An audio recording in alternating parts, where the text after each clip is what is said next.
স্বাগত ডিবিসি সংবাদে। আপনাদের সাথে আছি আমি ফারহাদ আসনিম। এবার জানাবো খবরের বিস্তারিত। ঈদের বাকি একদিন সকাল থেকেই পথে পথে রাজধানী ছেড়ে যাওয়াদের ভিড় লক্ষ্য করা গেছে। পরিবার পরিজন নিয়ে মানুষ ছুটছেন ট্রেন, বাস আর লঞ্চ ধরতে। গত রাত 11টার পর কমলাপুর রেলওয়ে স্টেশন থেকে ছেড়ে আসা রাজশাহী, চট্টগ্রাম ও পঞ্চগড়গামী ট্রেনে ছিল যাত্রীদের উপচে পড়া ভিড়। প্রতিটি ট্রেন প্ল্যাটফর্মে আসার আগেই যাত্রীরা ট্রেনে ওঠার জন্য হুড়োহুড়ি করেন। কমলাপুর থেকে ছেড়ে আসা ট্রেনে যাত্রীর সমাগম ভরপুর থাকায় টিকিট কেটেও অনেকে ট্রেনে উঠতে পারেননি, আবার অনেককে টিকিট না কেটেও হুড়োহুড়ি করে ট্রেনে চড়েছেন। যেরকম আসন আছে ওই আসন অনুযায়ী যে টিকিট বিক্রি করতো তাইলে এই ভোগান্তিটা হইতো না। আর অতিরিক্ত টিকিট বিক্রি করার কারণে আমাদের এই অবস্থা। 10টা টিকিট বেচতে পারবো, বেচে লাইছে মনে করেন 15টা। টিকিট মিকিট আর সবই কাটা আছে, আমরা 9টা থেকে বসে আছি। টিকিট কাটানোর পর আমরা 9টা থেকে দাঁড়িয়ে আছি। এখানে গাড়ি এসে গাড়িতে উঠতে গেছি, আবার বেড়াচেলা হুড় করে ঢুকে টিকিট ছাড়াই, কিন্তু আমরা মহিলা মানুষকে ঢুকতে দেন। গাড়ির তো একটা টান আছে, আসলে টানের কারণে এত কষ্ট করে যাওয়া। আরো খবর জানাতে এয়ারপোর্ট রেল স্টেশন থেকে যুক্ত হচ্ছেন সহকর্মী বিজন কুমার দাস। বিজন, ট্রেনে ঈদ যাত্রার খবর আমাদের জানাবেন। দেখুন ফারা, বেশ খানিকক্ষণ ধরে কিন্তু আমরা বিমানবন্দর রেল স্টেশনে আমরা দেখছি যে ঈদে ঘরমুখ মানুষের জনস্রোত যেটা বলি সেটা ঠিক এই যেন এয়ারপোর্ট স্টেশনে এসে মিলিত হয়েছে। আপনি দেখতে পাচ্ছেন যে যত দূর চোখ যায় কেবল সেই যাত্রী।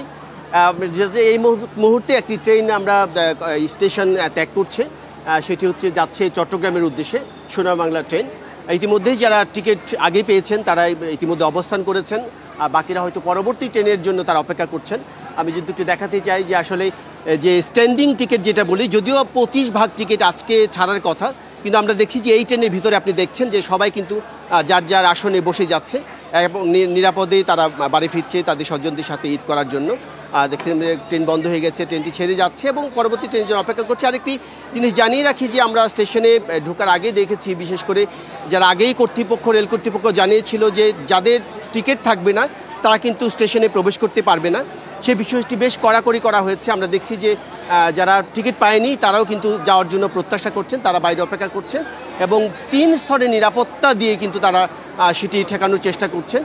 এবং আরেকটি দেখছি যে লোকাল কিছু ট্রেন আছে, বিশেষ করে স্বল্প দূরত্বের যে গাড়িগুলো, সেগুলো কিছু মানুষ টিকিট কিনছে, কমিউটার ট্রেন। আমি যদি দেখাতে যাই যে আমার বাঁ দিকে আরেকটি লোকাল ট্রেন, সেটি কমলাপুর যাবে। আরেকটি তথ্য জানিয়ে রাখি যে আসলে ঈদ উপলক্ষে ট্রেনের শিডিউল যাতে কোনো রকম বিপর্যস্ত না হয় সেই কারণে আন্তনগর প্রায় 9টি ট্রেনকে কমলাপুর স্টেশনের ঢাকাগামী যে ট্রেনগুলো আছে তাদেরকে থামার জন্য তারা নিষেধাজ্ঞা দিয়েছে, মানে কমলাপুর স্টেশনে থামতে পারবে না, যাতে কোনো কারণে সময় তারা বিলম্ব না হয় এবং ট্রেনের শিডিউল বিপর্যয় যাতে না হয় সেটি করার জন্য। আর এমনি কমলাপুর স্টেশনে পরবর্তী নিউজে আমরা কমলাপুর স্টেশনে যাওয়ার চেষ্টা করব। এখানকার কর্তৃপক্ষ আগেই জানিয়েছেন যে ঈদ উপলক্ষে বেশ কিছু বিশেষ ট্রেনও রয়েছে, সেগুলো আছে।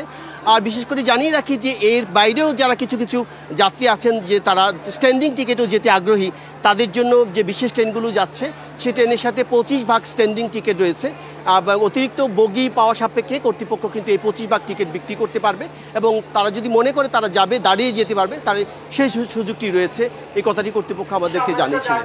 তো ফারে আপাতত বিমানবন্দর রেল স্টেশন থেকে এই ছিল আমার কাছে এখানকার সবশেষ। ধন্যবাদ বিজন আমাদের সাথে যুক্ত হওয়ার জন্য। কোরবানি ঘিরে সারা দেশে জমে উঠেছে পশুর হাট। রাজধানীতে ক্রেতা বিক্রেতার সরগম তেজগাঁওয়ের কোরবানির পশুর হাট। কিছুটা দেরিতে হলেও এই হাটে বিভিন্ন জেলা থেকে আসছে পশু, বেচা বিক্রিও চলছে বেশ। চাহিদা থাকায় এখানে গরু নিয়ে আসছেন অন্য হাটের ব্যবসায়ীরাও, আর দাম নিয়ে রয়েছে মিশ্র প্রতিক্রিয়া। প্রতি বছরের মতো এবারও তেজগাঁওয়ের ঢাকা পলিটেকনিক ইনস্টিটিউটের মাঠ ও এর আশপাশের সড়কগুলোতে বসেছে কোরবানির পশুর হাট। কুমিল্লার লালমাই থেকে নিজ খামারের 30টি গরু তেজগাঁও পশুরহাটে এনেছেন এই ব্যবসায়ী। তার মধ্যে সবচেয়ে বড় গরুর নাম হামজা। 19 লাখ টাকা দর হাঁকালেও ক্রেতারা বলছেন 10 থেকে 12 লাখ টাকা। একই দামে বিক্রি করতে চান রুস্তমকেও। 4টা বড় গরু আছে, 4টার মধ্যে এখন মধ্যে একটা সেল করতে পারি নাই, বাট দাম হচ্ছে। একটা হচ্ছে হামজা, একটা হচ্ছে রুস্তম। এই দুটোই বড় গরু আমার। কাস্টমার দাম বলতেছে 10-এর উপরে দাম হচ্ছে। আশা করি কাস্টমার মার্কেটে যেহেতু আছে, আশা করি হয়ে যাবে ইনশাল্লাহ। কয়েক হাজার পশু উঠেছে তেজগাঁও হাটে। দাম কিছুটা বেশি হলেও ঘুরে ঘুরে পছন্দ মতো পশু কিনছেন ক্রেতারা। গরু বাজারে একটু হেঁটে হুটে যদি না কিনা হয় তাহলে গরু কিনে মজা নাই, দামও আপনার সস্তা পাওয়া যায় না। কেউ কিনে সস্তা পাওয়া যায় আর কেউ একটু ঠকে। 3,40,000 চাইছে, 2,40,000 টাকা কিনলাম। 2 লাখ টাকা বলতেছে যেটা, সেটা আমরা যদি 1,60,000 বলতেছি, সেটা ছাড়তেছে না। বিক্রেতারা বলছেন হাটে ক্রেতা কম, দুশ্চিন্তায় আছেন সব পশু বিক্রি হওয়া নিয়ে। তবে কম লাভ হলেও পশু ছেড়ে দিচ্ছেন কেউ কেউ। আমরা হালকা কিছু লাভ হলে আমরা বিক্রি করে দেবো, আর ওই অতটা আশা নাই। প্রতিটি পশুর জন্য 5% হারে হাসিল নিচ্ছেন ইজারাদাররা। প্রত্যাশা শেষ দিকে বেচা বিক্রি বাড়বে আরও। রয়েছে ডিজিটাল বুথে পেমেন্টের ব্যবস্থাও। জাল নোট শনাক্তে তৎপর রয়েছে আইনশৃঙ্খলা বাহিনী। Mohaiminul Khan Apu, DBC news, Dhaka. চিকিৎসক, কর্মকর্তা, নার্স এবং জুলাই অভ্যুত্থানে আহতদের সংঘর্ষের জেরে জাতীয় চক্ষু বিজ্ঞান ইনস্টিটিউটে চলছে অচলাবস্থা। চোখের সবচেয়ে বড় ওই হাসপাতালটি 8 দিন ধরে বন্ধ। জরুরি বিভাগ আংশিক চালুর কথা থাকলেও হাসপাতালটিতে দেখা মেলেনি কোনো ডাক্তার, নার্সের। অচল অবস্থা দূর করতে কারো কোনো উদ্যোগও নেই।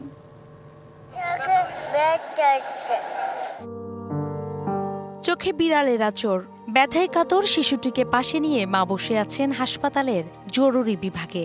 কখন সন্তানের চিকিৎসা হবে সে অপেক্ষায়, কিন্তু দিন পার হলেও দেখা মেলেনি ডাক্তারের।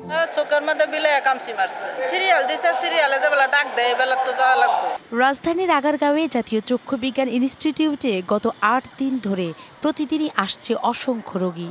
হাসপাতালে জরুরি বিভাগ সহ সবকিছু বন্ধ থাকায় ফিরেও যাচ্ছেন। জরুরি ফলো আপ চিকিৎসা নিতে এসেও ফিরে যেতে হচ্ছে অনেক রোগীকে। 1 সপ্তাহ বন্ধ থাকার পর বুধবার থেকে একজন ডাক্তার দিয়ে আংশিকভাবে জরুরি বিভাগ চালু রাখার কথা থাকলেও সেখানেও চিকিৎসকের দেখা মেলেনি। জরুরি বিভাগ চালু থাকার কথা শুনে হাসপাতালে গিয়ে অনেক রোগী কাউন্টার থেকে টিকিটও কিনছেন। শেষ পর্যন্ত বিফল হয়ে ফিরেও যাচ্ছেন। ইমার্জেন্সি কিছু দেখতে পারবে, চিকিৎসা দিতে পারবে না, কোনো ওষুধ দিতে পারবে না। সেবা না দেয়, আমরা ওষুধ না পাইতে আমরা আওয়াটা কি মানে কোনো তো লাভ নাই। প্রাইভেটে সেবা নেওয়ার মতো তো আমার সামর্থ্য নাও থাকতে পারে, যার কারণে আমাকে সরকারি হাসপাতালে আসা। আমাদের কাছে টিকিট নিয়ে টাকা নিছে, কোনো রুগী কোনো সেবা দিচ্ছে না। মন্থর গতিতে চলতে আছে ওনাদের টিকিট। এখন ওরা ডাক্তার দেখবো, খালি ঔষধ লিখে দিব। তা আমার পরীক্ষা ছাড়া আমি ঔষধ দেবো কেন? দেশের চোখের সবচেয়ে বড় এই হাসপাতালের এমন অচল অবস্থায় ক্ষুব্ধ রোগীরা। 2 ঘন্টা বসার পর যেটা গেলাম যে আমি আমার চোখের চশমার পাওয়াটা তো অ্যাড করতে পারি, উনি বললো যে এখানে কোনো ব্যবস্থা নেই, এটা ইমার্জেন্সি, এখানে আসলে সেই সেবা দেওয়া হয় না। তাহলে আমি এর বসেছিলাম কেন? নোটিশ দেবে যে 1 সপ্তাহ যাবত এরকম আপনারা ইমার্জেন্সি যেগুলো আছে সেগুলো দেখান। টিকিট কাটার পরে বলতেছে যে ওইখানে জানা আরেকজন দেখান, কেন আমি দেখাতে যাবো? ওয়েট করতেছে, দেখবে কিনা সেটাও আমরা জানি না। সবকিছু আনসার্টেন, এভাবে কি হয় নাকি? এরপরেও সীমিত পরিসরে সেবা চালু রাখার দাবি করল হাসপাতাল কর্তৃপক্ষ। নিরাপদ মনে করছি না, এই জন্য সভা বিভাগ চালু করা সম্ভব হচ্ছে না। জাস্ট জরুরি বিভাগটা চালু করা সম্ভব হচ্ছে। চিকিৎসক কর্মচারীদের সঙ্গে জুলাই আন্দোলনে আহত রোগীদের সংঘর্ষের জেরে 28 মে থেকে বন্ধ রয়েছে জাতীয় চক্ষু বিজ্ঞান ইনস্টিটিউট হাসপাতাল। সাধারণত প্রতিদিন বহির্বিভাগে 2,500 থেকে 3,000 রোগীর সেবা নিতে আসে, আর প্রতিদিন গড়ে 100 অস্ত্রোপচার হয়। Nupur Mahmud, DBC news, Dhaka. Bangla pop rock সঙ্গীতের সম্রাট আজম খানের 14তম মৃত্যুবার্ষিকী আজ। 2011 সালের 5 জুন ক্যান্সারে আক্রান্ত হয়ে মৃত্যুবরণ করেন বীর মুক্তিযোদ্ধা আজম খান। 1971 সালে মহান মুক্তিযুদ্ধের সময় এক হাতে অস্ত্র, অন্য হাতে গিটার নিয়ে রণাঙ্গনে লড়েছেন আজম খান। স্বাধীনতা পরবর্তীকালে আজম খানের গান ঝড় তুলে দেশ জুড়ে। তার সৃষ্ট বাংলাদেশ, সালেকা মালেকা, পাপড়ি, এত সুন্দর দুনিয়া, অভিমানীর মন গানগুলো আজও ভীষণ শ্রোতাপ্রিয়। সহজিয়া কথা আর জোরালো সুরে রচিত গানে গানে আজম খান জাগ্রত করে রেখেছেন যুব সমাজকে, ছড়িয়ে দিয়েছেন দেশপ্রেমের মন্ত্র। সঙ্গীতে অসামান্য অবদান রাখার স্বীকৃতি স্বরূপ পেয়েছেন 21 পদক, স্বাধীনতা পুরস্কার সহ বহু সম্মাননা। 75 বয়সী মেক্সিকান নারী কাতিয়া লাতফ নিজ বাড়িতে খুলেছেন পাখির আশ্রয় কেন্দ্র। প্রতিটি পাখির পরীক্ষা, রোগ নির্ণয় এবং চিকিৎসা শেষে প্রতি বছর 200 থেকে 300 হামিংবার্ড ছেড়ে দেওয়া হয়। এই অভয়ারণ্যটি অনুদান ছাড়াই পরিচালিত হয়। 2009 সালে স্বামীর মৃত্যু এবং নিজের ক্যান্সার নির্ণয়ের পর জীবনের মোড় ঘুরে যায় পশ্চিম মেক্সিকোর কাতিয়া লাতফের। সে সময় একটি পরিত্যক্ত বাচ্চা হামিংবার্ডের যত্ন নেওয়ার অনুরোধ আসে এক বন্ধুর কাছ থেকে। আমার স্বামী চলে যাওয়ার পর আমি ভয় এবং একাকিত্ব অনুভব করি। এবং আমি নিজেও ক্যান্সার রোগে ভুগেছি। তবে যেদিন থেকে এই পাখিগুলো লালন পালনের দায়িত্ব পাই সেদিন থেকে আমার জীবনের সবকিছুই বদলে গেছে। আজ সকালে একজন মহিলা এসে আমার দরজায় একটি বাচ্চা হামিংবার্ড রেখে গেছেন। সেই ছোট পাখি হয় লাতফের নতুন সঙ্গী, যার নাম তিনি রেখেছিলেন গুচি। তারপর 2012 সালে তিনি নিজস্ব হামিংবার্ডের আশ্রয় কেন্দ্র খোলার সিদ্ধান্ত নেন। বিভিন্ন স্থান থেকে আসা আহত, পরিত্যক্ত এবং প্রাপ্তবয়স্ক উভয় হামিংবার্ডকেই গ্রহণ করেন লাতফ। পরিচর্যা শেষে ছেড়ে দেওয়া হয় বনে। লেবাননে জন্মগ্রহণকারী লাতফ 1980 সালে মেক্সিকোতে চলে আসেন। আশ্রয় কেন্দ্রটি পরিচালনার পাশাপাশি তিনি একজন স্বাস্থ্য প্রশিক্ষক। ক্যান্সার রোগীদের চিকিৎসার মাধ্যমে তাদের সহায়তা করেন।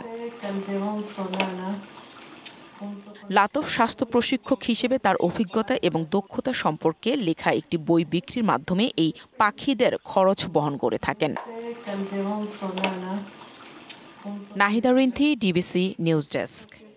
ডিবিসি সংবাদে এ ছিল এখনকার মতো। ডিবিসি নিউজের সংবাদগুলো পড়তে ভিজিট করুন dbcnews.tv আর ভিজিট করুন ডিবিসির ফেসবুক পেজ এবং ইউটিউব চ্যানেল। সঙ্গেই থাকুন।